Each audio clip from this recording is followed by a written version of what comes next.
Hey now, all Gen Xers and curious audience to our little corner of the world. Welcome back to the channel of all things Gen X, where you're always welcome, and we all have something in common.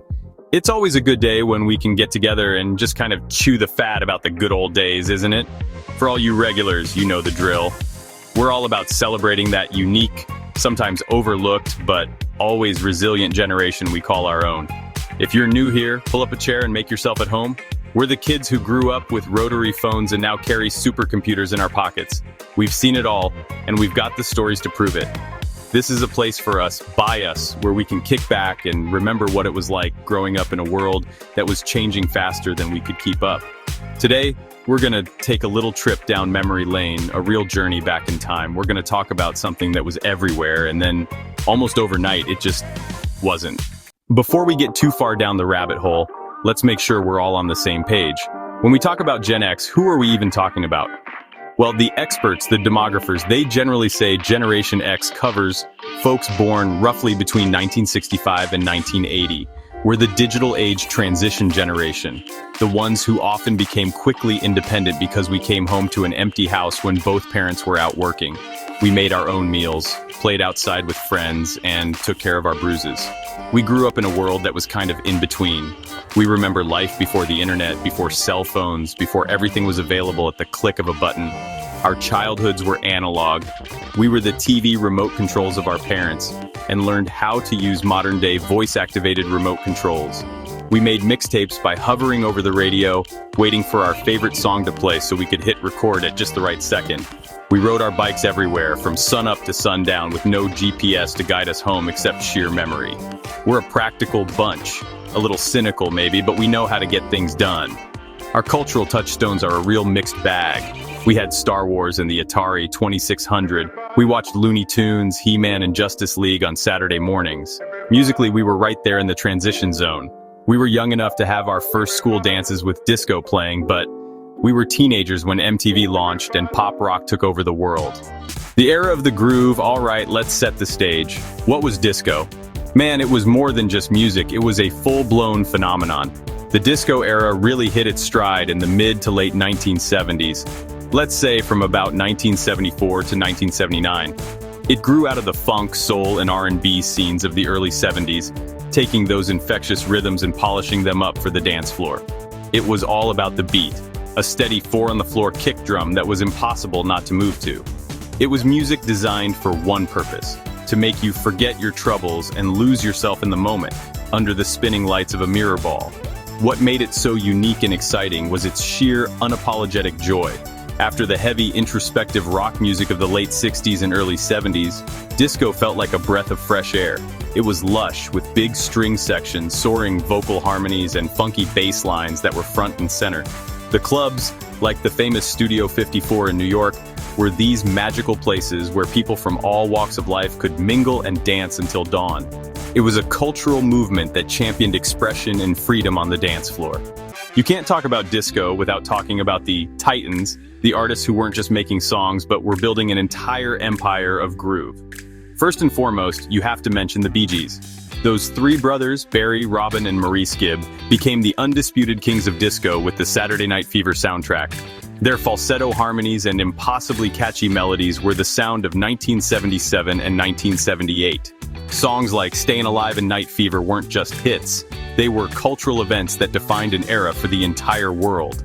Then you had the queen of disco herself, the one and only Donna Summer. Her voice was pure power and seduction. She could take you from the dance floor to the heavens with songs like I Feel Love, which was revolutionary with its all-synthesizer arrangement, a sound that pointed directly to the future of electronic music. And of course, there was Last Dance, the ultimate end-of-the-night anthem. You also had the Masters of the Groove, the bands that were all about the rhythm section. I'm talking about Chic, led by the brilliant Nile Rodgers and Bernard Edwards. Their sound was the definition of sophisticated funk. And let's not forget Gloria Gaynor, whose anthem I Will Survive became more than just a disco hit. It became a global statement of resilience and strength. And you couldn't have a party without KC and the Sunshine Band. They brought the fun, the pure, unadulterated party vibe. Now, if you had to boil the entire disco era down to just a handful of songs, the ones that truly captured the moment, it's a tough job. But if we look at the charts, the sales, and the sheer cultural impact, a few tracks rise above the rest. Topping the list, you've got to have Stayin' Alive by the Bee Gees. Released in late 1977, this song was the theme for a generation. That iconic walking bass line, the falsetto chorus, and the lyrics about surviving on the mean streets, it was the perfect blend of grit and glamour. Next up, you have Gloria Gaynor's I Will Survive. This 1978 masterpiece started as a B-side, believe it or not, but DJs and audiences knew a hit when they heard one. It's the ultimate anthem of empowerment. Then there's Chic's Le Freak. This was the party starter of 1978. You also have to include Donna Summer's I Feel Love. Produced by Giorgio Moroder, this 1977 track was from the future. Finally, we can round out the top 5 with YMCA by the Village People. Released in 1978, this song was pure, unadulterated fun. It was a global phenomenon with its catchy chorus and, of course, the iconic arm movements that everyone, and I mean everyone, knows how to do. It became a staple at sporting events, weddings, and parties of all kinds. These 5 songs weren't just hits, they were cultural landmarks.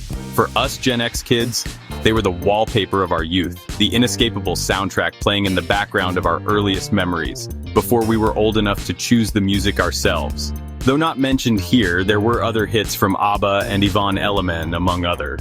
So, with all this success, with all these massive hits and a culture that seemed to be taking over the world, what happened? Why did the party stop?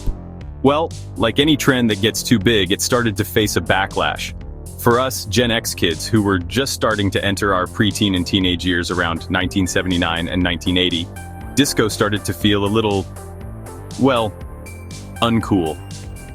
It was the music of our parents and older siblings. The decline really began in earnest in the summer of 1979. There was a growing sentiment among rock fans that disco was superficial, formulaic, and taking over the radio airwaves, pushing rock music to the side. This feeling bubbled over at the infamous Disco Demolition Night in Chicago in July 1979. A local radio DJ organized an event at a baseball game where fans were invited to bring disco records to be blown up on the field. It turned into a riot, and while it was a pretty ugly scene, it symbolized a major shift in the public mood. The anti-disco sentiment had a voice, and it was loud. At the same time, the music industry, which had gone all in on disco, had oversaturated the market. Every artist, from rock stars to country singers, was putting out a disco-inflected track. It started to feel less like a vibrant scene and more like a corporate formula. The magic was fading. What was once a joyful escape started to feel like a commercial obligation. As Gen Xers, we were watching this happen, and we voted with our allowances, choosing to buy albums that had guitars and attitude instead of strings and synthesizers. As the glitter settled and the disco beat faded, a new sound started cranking up the volume. This was the rise of pop rock and new wave, and for a young Generation X, it felt like it was made just for us. Instead of the smooth orchestral sweep of disco, this music was driven by electric guitars, powerful drums, and catchy sing-along choruses. It had an energy that was less about a communal dance floor and more about individual expression, about rocking out in your bedroom with a tennis racket for a guitar. Artists like The Cars, Blondie, and The Knack started breaking through in a big way right around 1979 and 1980. Their music blended the hooks of pop with the energy of punk and rock. It was cool, it was stylish, and it was all over the brand new cable channel that would change everything, MTV. When MTV launched in 1981, it cemented this shift. Suddenly, music wasn't just something you heard, it was something you saw. The visual element became just as important, and the rock bands with their leather jackets, skinny ties, and big hair created an image that was irresistible to a generation looking for its own identity. The whole culture shifted along with the music. The fashion moved from polyester suits and flowing dresses to denim jackets, band t-shirts, and brightly colored parachute pants. The communal bliss of the disco club was replaced by the shared experience of going to a rock concert or watching music videos with your friends after school. It was a move from we to me, a focus on a more personal and sometimes rebellious connection to the music. For Gen X, this was our sound, our style, our time. We had found our own party.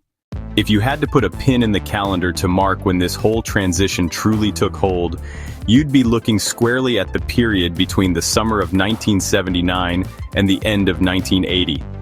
This was the 18-month window where the entire musical landscape was redrawn. It wasn't a slow fade, it was more like a switch being flipped. In early 1979, disco still dominated the charts. By the holidays of 1980, it was almost completely gone from the top 40, replaced by a torrent of pop rock, new wave, and power ballads. Every era has to have an end, a final chapter. For disco, that final chapter was written as the 1970s bled into the 1980s. Many critics and music historians point to one record in particular as the genre's magnificent swan song, Donna Summer's 1979 double album, Bad Girls. Bad Girls was, in many ways, the pinnacle of the genre. It was a sprawling, ambitious, and brilliant album that showed just how musically sophisticated disco could be. It had everything, the classic four-on-the-floor stompers like Hot Stuff and the title track Bad Girls. But it also incorporated rock elements with searing guitar solos. It was a perfect fusion of the disco sound with the emerging rock sensibility. The album was a massive critical and commercial success, spawning #1 hits and proving that disco could be both smart and incredibly fun. It was the genre firing on all cylinders one last time. Ironically, the album's success also signaled the end. After Bad Girls, even Donna Summer, the queen of disco, began to move into more pop and rock-oriented material in the 1980s. The party was truly over.